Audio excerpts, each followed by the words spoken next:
Hello and welcome to the Hockey Gambling Podcast on the Sports Gambling Podcast Network. I'm your host, Ryan Gilbert. Joining me, as usual, is the one and only Joel Meyer. Joel, once again, Panthers in 6. Panthers are Stanley Cup champions over the Edmonton Oilers. It's a glorious day in Vancouver for those who actually celebrate hockey and actually celebrate the Vancouver Canucks, unlike all the fake, the casuals, the people who tolerate the Edmonton Oilers occupying our bars and cheering on Team Canada as though Edmonton has anything to do with Vancouver. Fuck them. But yeah, it's been I stayed up till 5 a.m. last night just celebrating. I was listening to all the Panthers do their pots and pans celebrations there at the Elbow Room. It's been a glorious night. So I was hungover in the morning. I planned to get a haircut. As you can see, I'm getting very long. It's looking fine. It's looking fine. Yeah. Thanks.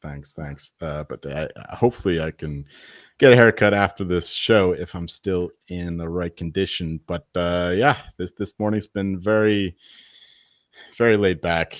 Just listening to the media talking about the series and digesting everything that happened. And it's been a wild ride. I wish we could have got a Game 7 just for the pure entertainment of it, because it's been a hell of a series. Wasn't really a super entertaining last couple games, but over the whole series, I think that it was one of the more entertaining Stanley Cup Finals, I thought, anyway. Even last year, I think, even though it went to 7, I don't think that it was as good as this one. Then again, I was watching in a German hotel at 3 or 4 in the morning when I was blacked out. So maybe I don't have the best recollection of what happened. But tremendous series. It's been a grind. We're going to say farewell to the 2024-25 hockey season tonight. And it's I can't wait for the next one. I don't know. I feel very positive about the Panthers right now. I love this team. We can get into that, but how are you doing? I'm doing good. I mean, a Game 7 would have been great, but I may not have cashed my 100-1 Sam Bennett Conn Smythe bet. So I'm fine with the Panthers winning it in 6. Sam Bennett getting the Conn Smythe just barely over Brad Marchand. I think was very close there. I think like 6 or 7 points, something like that. Thanks to the Athletic guys, they all voted Sam Bennett. Yeah, I mean, Sam Bennett was clearly better than Marchand for the entire postseason. But yeah, I mean, looking at here, then I'll share this tab up right now if I can find it. Where is this on Restream? Okay, there we go. Let me screen share here. Here's the voting. I mean, yeah, you see Bennett, Marchand, Bennett. I ask you how you're doing. We're going right into how I'm doing. I'm doing good. Oh, I wasn't doing too great on Monday. We took a impromptu trip to Atlantic City Sunday night. Just one night. Came back on Monday on the train. Some freight train ahead of us hits something on the track. So we're just sitting there for half an hour, just on the train. Just like, we're so close to Philly. Philly's the next stop, like 15 minutes away, and we're just sitting there like, fuck this. I got a podcast tonight. I'm already not in a great mood. So they had to take the train back. We had to, you could either like exchange and it would have taken longer, but we just took an Uber. So we had to. So that was bad. I forgot to bring that up on Monday's night show. But hockey season is over. I'm doing good. I feel like I'm not as ready as you are for the next one. I feel like I do need some sort of break here. I mean, I definitely need a break. Yeah, the past 2 months we've just been pouring over Conn Smythe odds, pouring over series odds, trying to find value here and there. So the break is going to be very nice. But I'm doing good. It's going to be hot here in Philadelphia the next few days. Very humid. So excited to be inside, not have to worry about, not have to sweat out any bets because I'll be sweating out the humidity. So I'm doing good. Excited for the off season. Excited to relax a little bit. I'm not gonna be able to talk with you as much because we do fewer podcasts in the off season, but maybe we'll find something to do weekly or whatnot. Oh, Yeah, for I mean, sure. I mean, yeah. we gotta keep in touch. We gotta talk some tennis. We gotta talk some Got golf. tennis, golf. What's next? We got Wimbledon in early July, and then U.S. It's only a Open couple weeks late away. August, right? Yeah, Yeah, I mean, yeah. The U.S. Open hands the torch off to the NFL. I think it's the yes. week before the NFL starts is when the final is for the U.S. Open, if I'm Mhm. not mistaken. So yeah, it's golf and tennis season. So not a lot of night sports for us, but that's what television is for. We're gonna catch up on all our shows. Yeah. You got baseball going on, baseball, but like that's the dog days of summer for baseball. We'll see what happens with the hockey draft, free agency. Should be exciting with Mitch Marner apparently, not going to sign right on July 1st. Might take some time in July, but yeah, I'm doing good Can I here. comment on that now? Go ahead, yeah, why not? Well, yeah, like you and Friedman and Cervelli were saying that Three of the best Vegas was gonna. insiders in the NHL. Me, Ryan Yes, Gilbert, Ryan Gilbert, Friedman, and Frank Saravelli. Yeah. That Vegas is a likely candidate, but Thomas Drance, like this guy is sharp as hell. Like he's autistic as fuck, and usually the most intelligent people are. And he noticed right away that the fact that Marner said that he was not gonna sign right on July 1st, that suggests Vegas. Because Vegas tends to take time to sign players. Plus, they have to perform some cap surgery in order to get the deal done. So Vegas is looking likelier and likelier. So, I was flush last night, all those bets coming in, and I put a bet on the Golden Knights at 12-1 to win the Stanley Cup. I got to go in. I don't. Well, why not? I Just don't bet recommend Marner? Why not just bet Marner next team Vegas, or is that too short? I mean, the liquidity in that is you're like $25 down on those markets. I don't know. I mean, they're not even. It's not just about Marner though. It's not just about Marner. It's more about Eichel because I'm all in on the Eichel train. Contract year for Eichel. Yes, and I believe in the management there that they get things done in the offseason and they perform better next year. Hopefully in the playoffs. I mean, they were actually one of the best teams in the regular season. I think that they should have done better against the Oilers. But yeah, I just have a lot of faith right now in the Knights organization, even though they're in a very congested West. So that's my first bet of the 2025-26 season. You don't have. I thought you had Ducks. I thought you had Ducks already. Oh yeah, okay, fine. I have some Ducks thoughts for sure. I mean, Marner could go there too if he wants to go to a low stakes, but he's not going to win right away. Yeah. 300-1 on the Ducks to win the cup, but that's not winning. I mean, it's just that's a cash out bet. It's a value bet to have. Exactly. I do think they're making the playoffs. So yeah, but got summer coming up. You got the college football experience. You got their team previews. Make sure you check that out there. Also, before we go too far into this, I want to just remind we had the Stanley Cup props contest. First place wins a jersey. Second place wins a $100 gift card to the SGPN store, and we have a tie at the top. I'm not sure how if we're going to split the jersey in half. We have Waylon Jennings. I don't think that's the actual Waylon Jennings there with 22.31. And then Landon Renard here. I did look him up. He is he's on Twitter. He's followed by the college football experience, so hopefully he is listening. Reach out to myself on Twitter. What was the contest exactly like? We could show all picks here because I came in third. I lost by the tiebreaker here. It was very close here for a lot of people. Let me go through the winner here. Head-to-head total goals. Draisaitl was Reinhart. What a game for Vancouver boy to take over the series lead in points and goals. What a bet there for not to come through. Kachuk over McDavid, Bennett over Kane. Head-to-head points, he had Kachuk over Draisaitl, but Draisaitl won. McDavid versus Barkov, Bouchard versus Kane. That's one bet where I took Kane over Bouchard, and I don't know why I did that. And if I didn't, I would have won. And I don't know if I'm allowed to win, but it would have been nice to have a nice. I don't understand the Kane bets. Like Bennett, this is a slam dunk. Like, are these like -110 bets or like? No, I mean these are not all -110. Like some of these were like -200, -350. This was just put together by our friends at Play Action Pools, and we were able to pick through here. Head-to-head total saves. That was an easy one for Bob because you knew Skinner was going to get pulled at some point. Over 1.5 road wins. Any player hat trick. Any game reach double OT. Any game be a shutout. Any game of 10+ goals. That was a excellent bet for us to cash there. under 35.5 goals. We were on that too, and it went way over. Conn Smythe winner, I believe it was like it had the top guys and then the field. I imagine Bennett was in the field, under 6.5 games. Winner He can't have been Panthers. in the field. He was.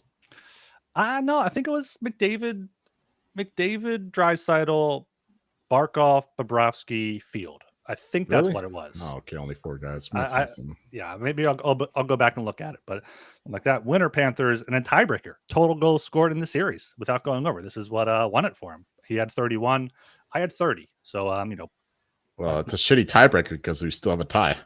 yeah, it's a tiebreaker. There's no tie. So I will touch base with the bosses here, see how we're gonna do. But yeah, either Landon Pay them both Bernard out. Let's pay them both out. give them both a jersey. Yeah, we'll say reach out to me on Twitter at R Gilbert SOP or at Hockey SGPN. If you're not on Twitter, you can email us hockeygamblepodcast@gmail.com. Get Discord. Yeah, comments here on YouTube if that's the easiest way for you. We'll get in touch and get you guys your prizes there. So congratulations to those two there. And while we're doing that, let's check out the puck buck bets here. I somehow came out on top here, 34-61, up 101.47. You were 28-52, up 85.73. So successful Stanley Cup playoffs here for both of us. I put us in separate tabs so I could order our biggest wins. A lot of our biggest wins. This is me. Carolina round 1, Winnipeg round 1, Carolina round 1, Vegas. A lot of round 1 bets went big on. Perry 3+ goals. That was big for me. Svechnikov, Perry, Vegas in 6. For the Stanley Cup Final, I had Florida in 6 somewhere. That was important. That was a good win. That's somewhere here, unless did I mark it as a loss? Let me say Florida in 6. No, that was Florida in 6 for Carolina. There's Florida in 6 for the Cup. That was plus 55, so that would be. Not sure why it's not showing up there, but it's not. Okay, whatever. Your bets, also a lot of early bets. Vegas round 1, Dallas round 2, no 10+ goal games. Edmonton, Florida Cup. You did have Bennett Conn Smythe there later on, but yeah, just pretty good Stanley Cup I was looking really good if it wasn't for the Conn Smythe and all those Barkov bets, right? Like Barkov and Reinhardt, I was betting those guys heavy game or round 2, round 3, round 4. And that's what slugged me. But yeah, I mean, it's a terrific playoffs. Not like last year. No, not like last year. Like speaking of Barkov, though, I'm gonna show us on YouTube. It's a warning. There's some cuts. There's some stitches there. This is what Barkov's hand injury in the from game 1 here. A warning, no gore warning. I mean, if you're on YouTube, turn away. You can zoom in here. Look at this. Look at that. This is hockey. That was in game 1. Apparently, he ripped it out twice. I got it glued up. So that explains why he only had a few points there in the Stanley Cup Final. He had points. That's on his dominant hand too, so it makes stick handling highly difficult, and that explains why he just couldn't score. Like he had that sitter there in game 6. And he just missed the net. But he still does so much off the puck defensively, passing the puck as well, and absolute warrior. So Barkov is my Conn Smythe guy, even though the voters disagreed. Yeah, I said not one vote for him. Not one vote for him. I said last night, like voters should treat Barkov in the Stanley Cup Final against McDavid like a defenseman. Like he shut down McDavid, and he shut down everyone throughout the playoffs. Like, I mean, Kucherov, I think had like 1 goal. Other players, like other top players for Toronto, like he was huge. The McDavid line only scored twice against the Barkov line across both finals last year and this year. Yeah, that's 5-on-5. That's incredible there. And here is the Conn Smythe voting. Forsling got a 3rd place vote from some Swede, of course. Oh, okay. Yeah. I mean, Bennett Marchand had all the 1st and 2nd place. Bob snuck in there with some 3rds. Draisaitl got some 3rds, and the point totals. I like how he didn't even try to pronounce his name. No, I'm not. No. Per Bjurman would be my guess. Sam Bennett, Aftenbladet, whatever outlet that is. Yeah, Sam Bennett 76, Marchand 68. It was close. I mean, it was close, and we saw the odds climb for Bennett to like minus 800 in the game, Yeah. and neither player had a If point. Marchand scored in game 6, he would have won. Yeah, if Marchand scored, if he would have tied the record for most goals in a Stanley Cup final with Gretzky. Gretzky has 7. I thought Gretzky had 7. Oh, okay. I guess the first since 1988 with that Finnish guy. Yeah, okay, yeah, that's all right. So I mean Bennett Marchand, they were the two. You like to recognize the guys who do it over the course of the whole playoffs. Mm-hmm. I don't have much of an issue with Bennett being the consummate guys. Anyone but Bobrovsky. Yeah, and like people are like, oh, Reinhart has a hat trick. Reinhart has 4 goals. Is he going to sneak in some votes? His odds came way down. He was so good, and he played with a grade 2 MCL sprain. Like that opening goal was incredible for him. Oh my word! Kachuk played through a ton of injuries as well, like a torn abductor off the bone, had some sort of hernia thing, like just incredible stuff from the Panthers. I mean, you hear this every year with every team, like come out with a laundry list of injuries, but just, Panthers are absolutely a dominant team. I will give it to you. You have to win 3 cups to be a dynasty, but reaching 3 straight Stanley Cup finals back to back over McDavid and Draisaitl, just in the cap era, you're borderline for sure. Yeah. Give them a few years. If they win another one, absolutely a dynasty. Yeah, I mean, for me, it's only the Blackhawks because they won 3 cups. The only team to win with their core team in 6 years, 3 cups. So give them a few years. If they win another one, then I'll give them dynasty status. Right now, I'm not quite there yet. Yeah, their only key free agents are Bennett, who is probably coming back. They have $19 million in cap space to sign Bennett. Maybe Marchand. Markov is still in his prime. Forsling in his Barkov's still in his prime. Anton Lundell might be the biggest steal in the league at $5 million. Signed till 2030. Yeah, this is a dynasty right here. I mean, yes, we'll see what happens with that. They're not going anywhere, boys. No, like they can replace Schmidt, or I imagine he'll come back on like $1 million deal. He got the first handoff there as the veteran to not win the cup. Very, very classy by the Panthers, giving it to all the first-time guys. But the only other free agents, you got Thomas Nosek, Samoskevich, like these fourth-liners guys. So they're going to be right back at it again next year. Once again, we'll be like, can they last the wear and tear of the another playoff run? But they'll probably pick up two guys at the deadline again, and we'll be right back in it. Yeah, I got thoughts on that later on, but before we get to an ad break, I recognize the timing of the pod right now, but I want to note Samoskevich getting the cup handoff before all the other elite guys on the Panthers. That just shows the team culture of this team. Love it that they gave the cup handoff to Nate Schmidt, who never won a cup despite a couple attempts at doing so. And everyone else who didn't win a cup, even fucking Vitek Vanecek, the backup goalie. So that just shows the culture of this team, I love them so much. I talk shit about the southern markets, how they lack hockey culture, but this is the most hockey team of all hockey teams in terms of how to win hockey. And I just love the culture so much. But carry on.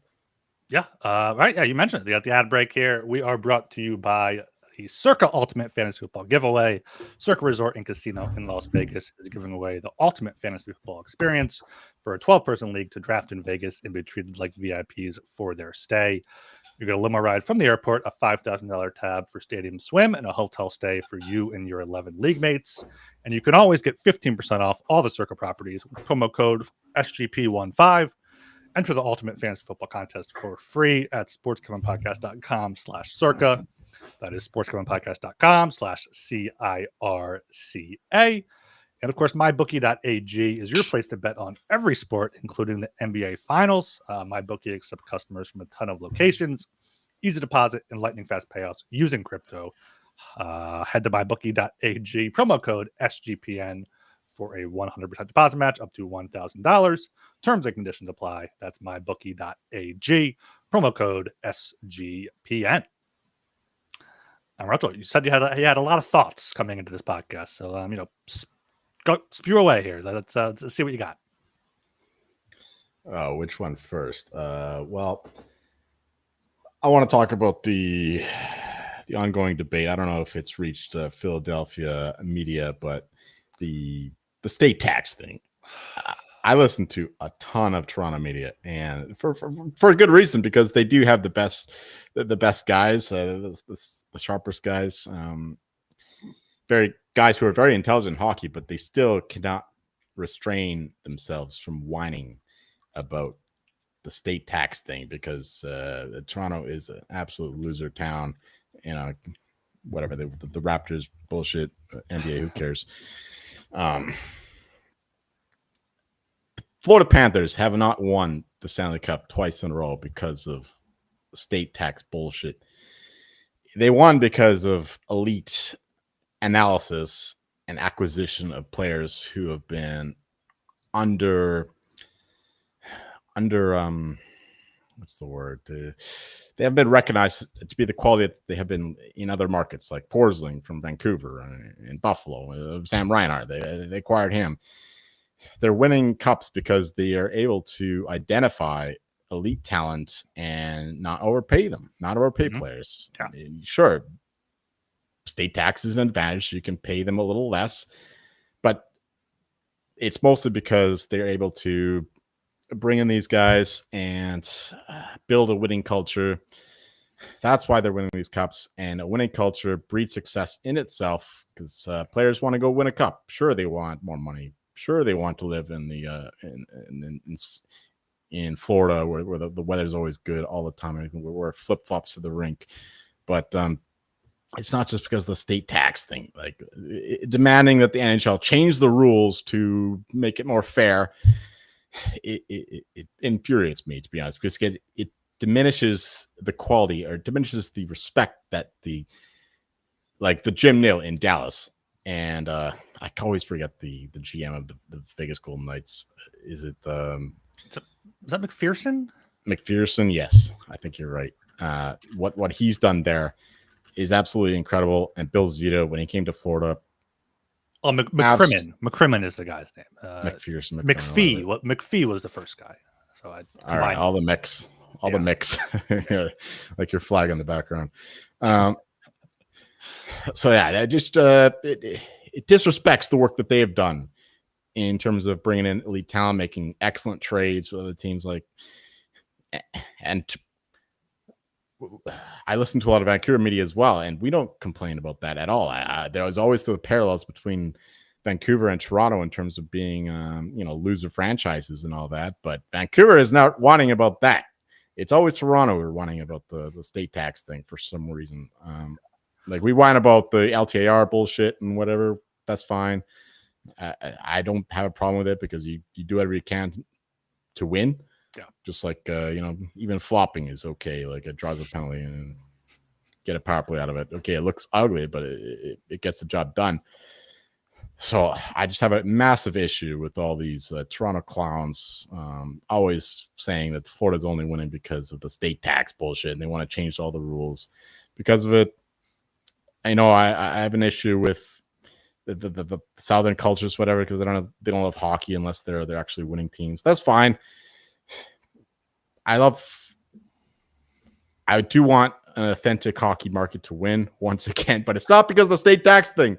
That's not the reason why these teams are winning. It's because of sharp management, because of integration between management and coaching. It's alignment, and that's why they're winning, not because of the state tax thing. So I just want to get that on the record first and foremost. And there's no betting application for this, but it's just a general sentiment on how hockey is at these times. And they say that it's because of the flat cap.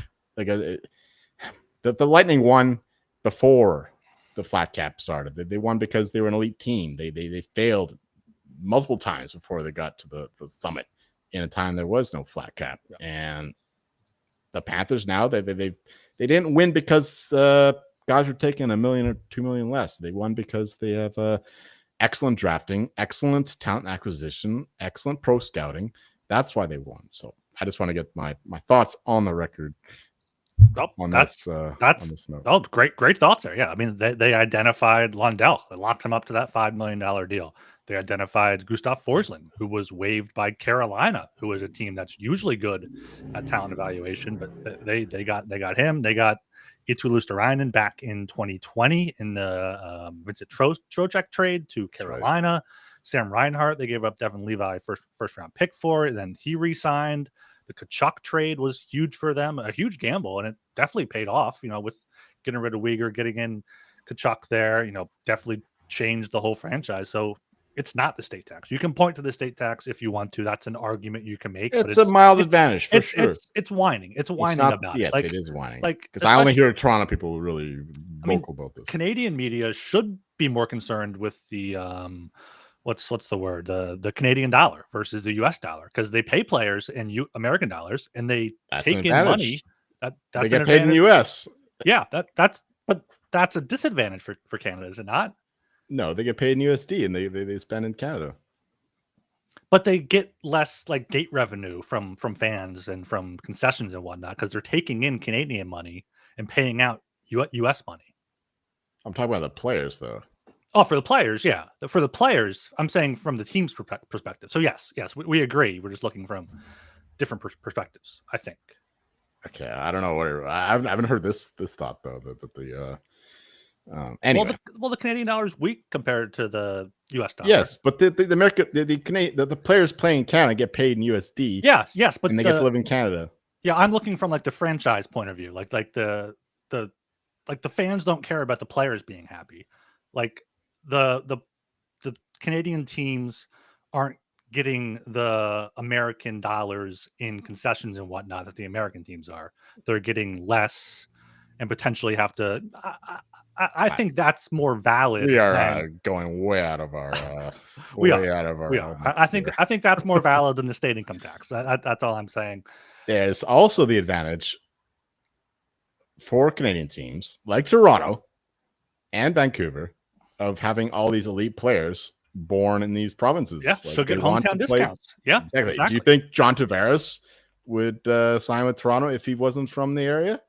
No, he would not. They don't talk about that. They just talk about, this guy took $1 million less because he gets paid in USD and he doesn't have to pay state taxes.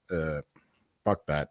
You know what Toronto media should be complaining about? They should be complaining about the Maple Leafs blowing a 3-1 lead with a 2-0 series lead over the Panthers. That was the only time you thought the Panthers were done in the playoffs. First round against the Lightning, we thought the Lightning might have a chance, but they were clearly more beat up than we thought. That was the real Eastern Conference Final for me. Yeah, Leafs took them to task there too for a few games, but the Panthers are built to play 7-game series. They wear you down. They wear you down throughout the series, and we saw that. And then the Hurricanes, they dominated, and the Oilers. Yeah, the Oilers got game 1 win in overtime, a comeback win, their other one. But the Panthers were clearly the better team the whole way, and I think all of their series. But I did want to bring up a few things on the Oilers side of things. McDavid seemed to not be happy with Knobloch not making game plan changes, or he was just frustrated, saying we kept fucking trying the same thing over and over again, just banging our heads against the wall. They definitely do need more depth, but Hyman getting hurt them. Nugent Hopkins wasn't 100%. Ekholm was not good either. He got walked a few times on at least one of those Marchand goals. Yeah, injuries affected them there. And also just want to point out Evander Kane being a little bitch for getting ejected and not coming back out for the handshake line. East Vander Kane, man. Yeah, total goon. Never liked him. Yeah, it's a culture issue. The Florida Panthers, they would never have a guy like Evander Kane on the team. At least not a principal part of the team. And yeah, the others do have a culture issue. You go beyond Perry, McDavid, and Draisaitl. Nugent Hopkins, of course, he's a crucial part. Bouchard maybe, but beyond that, there's not a lot of guys who provide a lot of the same kind of culture. There's no cohesion. Hyman does from what we saw. Oh yeah, but he's been injured. Yeah, he was injured. Yeah. That was a massive loss. Yeah. But there's no. I wouldn't put them on the level of the Panthers in terms of team culture. No. There's such a buy-in. If you take Vanacek being handed the cup before all these other guys who've been doing so much more work than he did in the games, and that just shows that there's total alignment. Alignment is the word of the day, and that's what the Panthers have. The Oilers do not have that yet. It's not even to discredit the Oilers. They're just not at the level of the Panthers, because the Oilers are absolutely the best of the West. Yeah, we yeah, recognize this. Teams, people should not be shitting on the Oilers for coming up short again. It's just how good the Panthers are. The Panthers had 3 elite lines, and the Oilers had one, and like that's it. And they got hurt. But maybe their culture will be helped by Trent Frederick apparently getting a 8-year deal there to stay in Edmonton. But yeah, Edmonton has a lot of guys that come in 1-2 year deals. They don't have enough of a core like Florida does, where they can come in and do that. Like McDavid and Draisaitl lead by example by being so elite and skillful. They don't have, like we talked about the thing with Nate Schmidt in that exhibition game. Like, we don't do that here. Like, it's a matchup issue. Like, just like the Oilers are built to beat the Kings, I think Trent's made this point as well.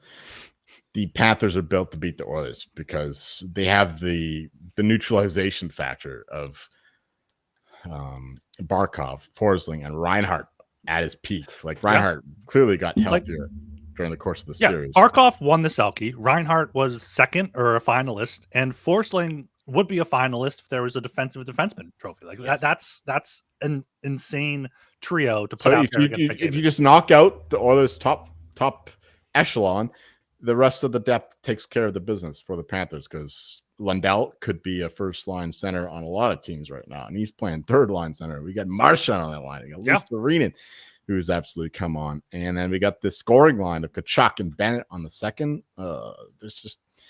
It's not like the NBA where just like the best player just dominates, right? You require depth in hockey. Like McDavid can't play fucking 40 minutes a game. So that's where depth comes in. And nobody has depth like the Panthers do right now. So yeah. Looking at the points in the playoffs, I'm not sure what Sean is saying here in the chat. The fuck you mean they literally dominated Stars? We said that the Oilers are the best of the West. Yeah, they're best of the West. Like the Vegas, they dominated those teams. But looking at the points here in the playoffs, I mean, Draisaitl, McDavid led, tied for the lead, 33. Then they had Bouchard 23, Nugent Hopkins 20, and then it was Perry 14. Panthers, you got Reinhart, Tkachuk, for Hagee, all 23.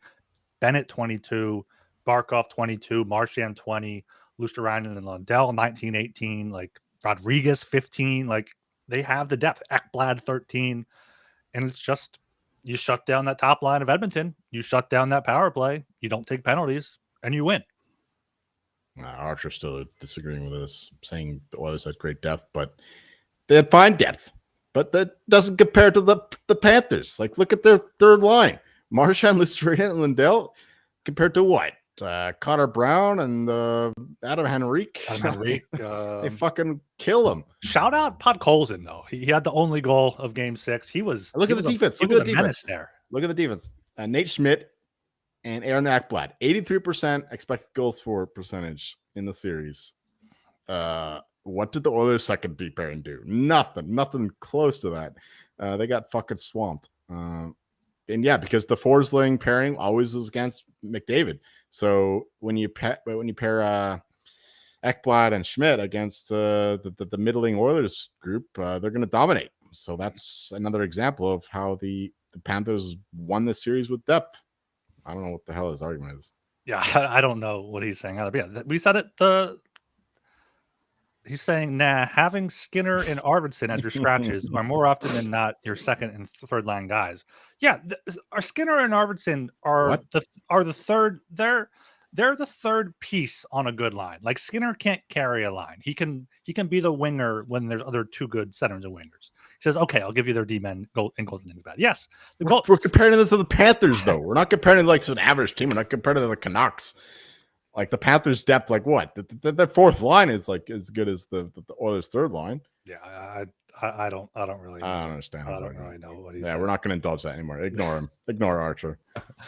No, but Edmonton is very good. I think looking at the Stanley Cup odds for next year, you got Panthers at Edmonton both at plus 750. They're the rightful favorites to win their conferences. We'll see how the offseason changes that. We'll see how teams do and whatnot. But yeah, I mean, anytime you have McDavid and Draisaitl, and how much cap space they got? They got $12 million in cap space. Not a ton. They may have to do some maneuvering there as well. Darnell Nurse contract, that is absolutely awful. 9.2 million. How long is that going for? Until 2031 or Jeez. 2030 it is. So maybe they'll buy him out at some point, but that's rough. That's a rough. Yeah, this was probably the best chance, to be honest, because they're an old team now. You know, Corey Perry's not going to keep doing this. Evander Kane, he's done. Hyman's 33, Nugent Hopkins 32. Yeah, he's rough. So yeah, they got to perform some magic there in the front office. Yeah, especially if they look to resign McDavid, he'll get 15 or 16, and that'll be 30 million to their top two guys, and that's just. Cap going up. We'll see what happens. And the West is going to be better, man. Like other teams are coming up. Got the Ducks, got the Wild. Stars Utah looking better too. Yes. So the West is going to be loaded. Yeah. So we'll see what the Oilers do this offseason.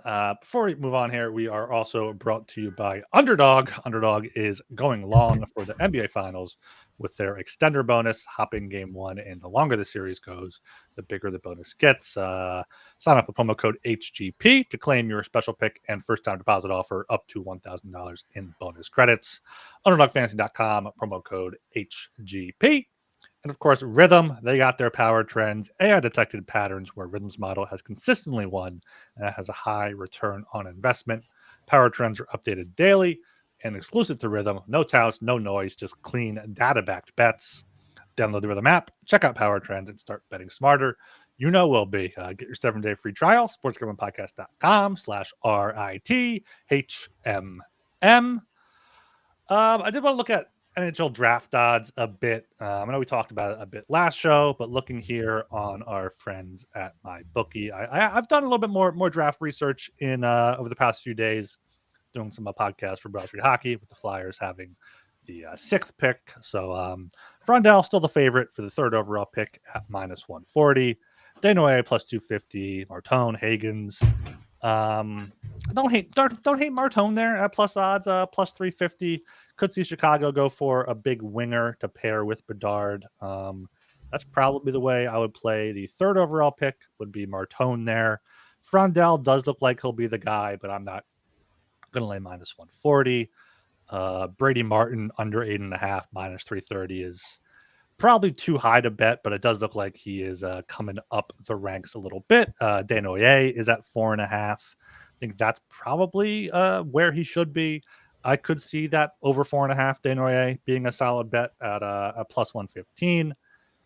These later guys, I don't know too much about yet. Cole Reshny. A lot of movement there for the over. What was he at before? It was almost a pick 'em there for 17.5. Ooh, okay. All right. Yeah. So he looking like that's probably a good McQueen 8.5 is McQueen's kind of the wild card of this whole first round, the top 10, top 15. I do think over is probably the way to go, but I don't know if I'd lay -210. Got some head-to-heads that I don't really know too much about. Cullen Potter. Lakovic there, up. You like Lakovic over Carbonneau? Yeah, getting some steam for Lakovic. We got a plus 120. He's down to even money. I still like Lakovic over Carbonneau there. I think that he should be the favorite to go before Justin Carbonneau. Yeah, from what I've read or heard about those two guys, like Lakovic seems like a more of a sure thing, while Carbonneau is like high skill, but he could bust out there. He could be a bust. Yeah, like I could see the Canadians taking him because of the name and all that and French stuff. And the Canadians do have back-to-back picks at 16 and 17. Cullen Potter is interesting. He's another, potentially boomer bust guy. 25.5. I know I've seen him go to the Flyers at 22 in a few mock drafts. 21. Would probably play the under there. I think, a team might take a chance on him early, but about a pick him there. Why the fuck are we talking about this? Because you weren't there and I put NHL draft odds. So I'm going through these quickly. Yeah, we're just repeating ourselves from the last show. So, all right, let's, what else do you have to say here after all this? A review of the a review of the season. Your best bets, worst best, lessons learned. What are you thinking? Well, my worst bet, you got to go to the summer of 2024 with the hype I had on the Nashville Predators. It looked really good, when they got the Marchessault coming in, Brady Shea, and that did not work out. Like we had Brunette, Jack Adams. We had Predators over the points. We had Predators Cup, and we fell for the free agency hype of getting these elite guys in. And yeah, that was a terrible bet because they finished as one of the worst teams in the league. And yeah, that was a rough one. It's just another reminder to not believe entirely in the free agency method of attack. Just getting the big name players in, and because it can corrupt your culture. Like they've been building up these young guys to be elite players, and these guys, they interfere with that, and they couldn't get it going. And yeah, the Predators just fucking sucked. So that was probably my worst bet. We'll add one more worst bet. To talk about the Predators, hopefully everything goes well for Roman Josi, who was diagnosed with POTS recently. Apparently he'll be POTS. What's that? It's something where like it affects like your blood stuff. It's like you faint a lot. Like it's what it POTS is. It's a postural orthostatic tachycardia syndrome. Is a condition where excessive increase in heart rate occurs upon standing, often accompanied by symptoms like dizziness, fatigue, and brain fog. So they did release a statement today. He should be able to play to start next season, but if he's out, like if he's done, that's a huge hit to the blue line. Trevor in the chat is asking, yes, our futures for other sports. Do you know any futures you have? No, I don't. I don't. Do you? You got any good tennis futures worth doing or anything? Yes, it's all U.S. Open futures. And Ryder Cup golf, Europe plus 140 or better. I like that a lot. I think that they should be like pick them plus 140, plus 145 to win the Ryder Cup, the Euros. I know it's on American home soil and all that. Maybe you don't want to bet against the Americans for fan reasons, but I do like the Euros to win because they're dominant. Like Sepp Straka, we got Rory McIlroy coming in. I do not expect him to play as poorly as he has for the past few weeks. John Rahm killing it. Ludwig Odberg, he's going to get better. It's like Scheffler for the Americans. I don't know, like Morikawa and Cantley. Like these guys are not on their level. So I love the Europe to win the Ryder Cup is my favorite one. But for the U.S. Open for tennis, Jannik Sinner, of course. I'm not sure what the current odds are, but I'm going to be on him regardless. I already have some stuff with him. And Mira Andreeva. I know her odds have come a lot down, and she's not playing great right now, but I'd be looking her way for the U.S. Open. But it's probably Sabalenka for the U.S. Open. But yeah, Ryder Cup for the golf would be my favorite future at the moment in other sports. And of course, I mentioned before the show that I already bet the Vegas Golden Knights to win the Stanley Cup, thinking that they might get Marner after all, and they can get rid of fucking Alex Pietrangelo and just get a bit younger. I believe in the management there in Vegas, so that's what I've got going on there. But to carry on. Worst bets. So worst bets. I guess I'll throw mine out here since you threw out your Predators. My worst bets were just the Calder Trophy market. I just got killed in that market. Did not really get any Hudson until late, just to save some face there. I split big bets between Michkov and Stankoven when the markets opened last year. Michkov, was not a finalist.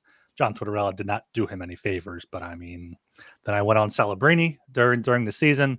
He kind of faded a little bit and ended up being third behind Hudson and Wolf. So Stankoven ended up being seventh in voting, getting 2 fourth place votes and 16 fifth place votes. So Calder Trophy was not good for me last year, but Demidov looks like the guy this year. I mean, plus 240 at DraftKings. He's 2-1 or shorter elsewhere. Sexy. It's sexy. Demidov's looking good. I love it. I'm gonna be all over Demidov. I already have bets on him. That's another future for you, Trevor. Demidov in parlays. Don't stick too much for something that's not going to be settled in a year. But start looking towards that. Another worst bet was Capitals under their point total. Capitals missed the playoffs parlays. Oh, that was the worst. They fucking dominated the Eastern Conference. I did not expect that at all. That's the opposite example of the Predators, where the Predators totally failed in free agency, but the Capitals were able to bring in these guys and adjust them to the culture. And Spencer Carberry deserved all the credit. And we lost on the we lost a little bit on the Jack Adams, but it's always if you're not winning like massive money on the Jack Adams, you're doing something wrong. And we did not win massive money on the Jack Adams in this one, so we lost on that. So the Capitals kind of fucked us over. So that's my other worst bet. Yeah, I think one of my season-long bets that I had unders on were I think the Kings. I think I had the Kings either to miss the playoffs or something like that, and they had 105 points. They almost won their division. So, I mean, Byfield came up big for them. Kopitar and Doughty still being great when they were playing. So, Kings. I mean, Rob Blake. I'm not sure why he still has a job. He's done a few bad trades and contracts there, but Kings still keep chalking along there. So now on the positive side, best bets. I'll just pick two out.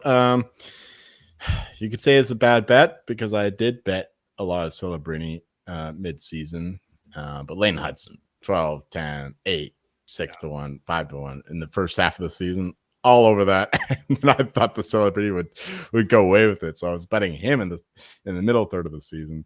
And so you could say it's a bad bet, but no, Lane Hudson was absolutely a deserving winner in the end, given the fact that the Canadians made the playoffs.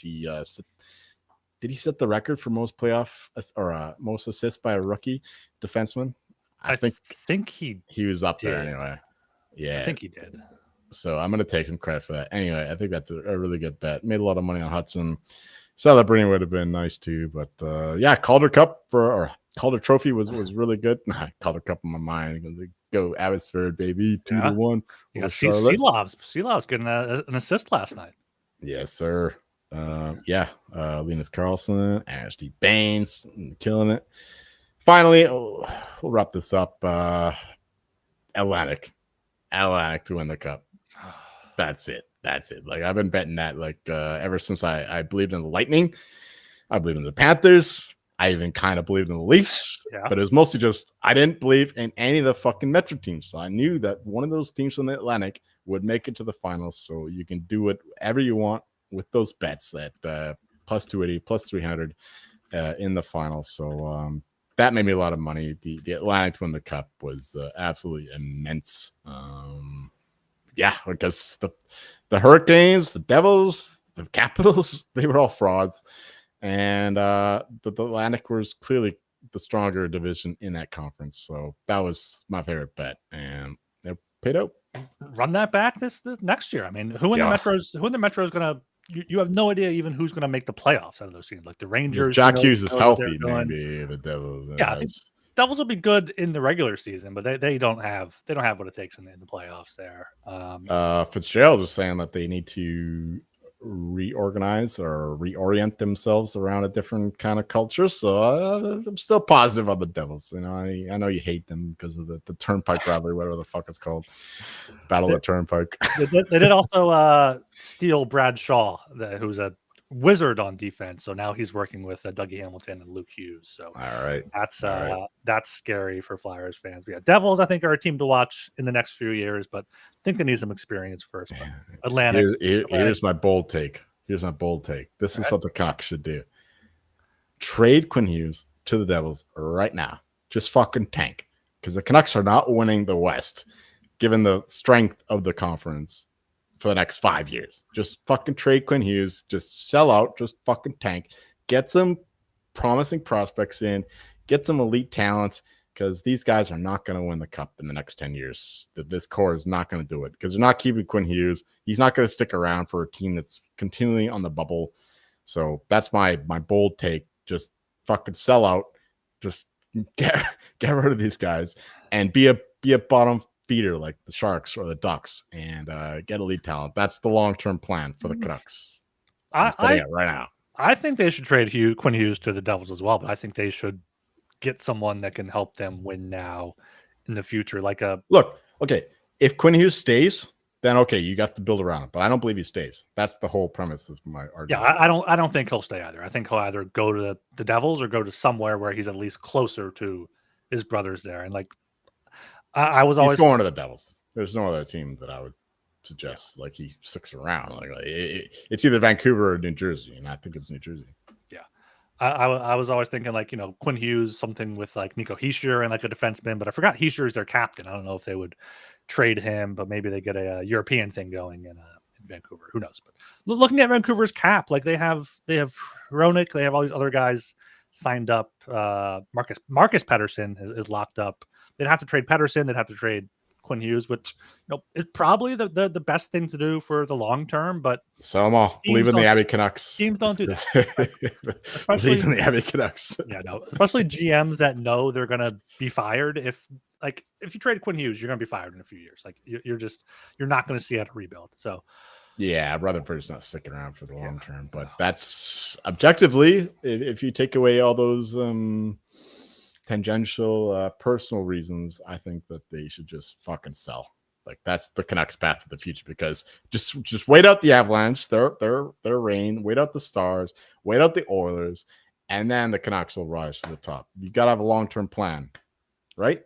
I mean, in the Pacific, I feel like they could rise up in the next few years. Like the Kings, they have a few good young pieces, but they could fade. Are the Knights just going to be good always? Like with this management, for sure.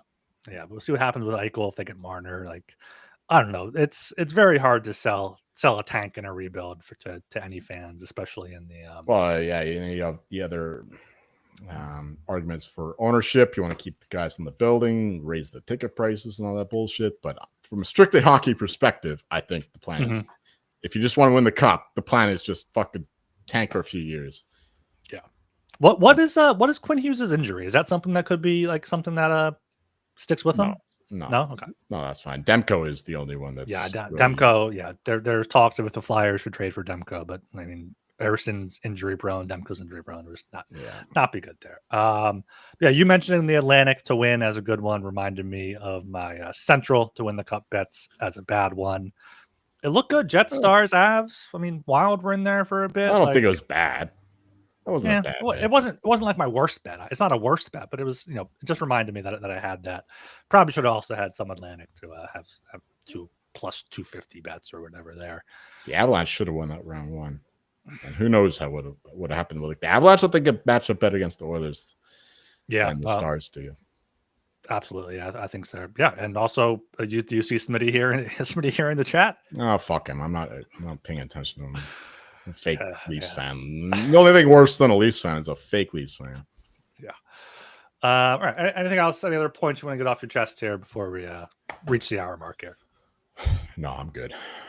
All right. Well, appreciate. Shout out Sam Reinhart, Vancouver boy, getting it done there in Game 6. Absolutely love to see it. Fuck the Oilers. Fuck all the Oilers fake fans in the bars. Fuck the fucking Vancouver bars for putting up the goal sirens when the Oilers score, even though they're our cursed rival. Fuck them all. Go fucking Panthers. Let's fucking go. Brad Marchand is an absolute legend, even in this city. Great seeing Marchand and Luongo celebrate there together, celebrate the cup. Another Vancouver legend there.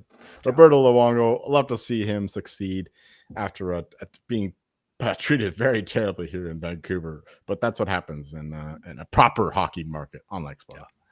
Yeah. So appreciate all you guys following along all season long. We'll keep you guys updated. The off-season stuff, draft, free agency, any other golf, tennis, whatever else is going on. So make sure you subscribe to the Hockey Gambling Podcast on YouTube.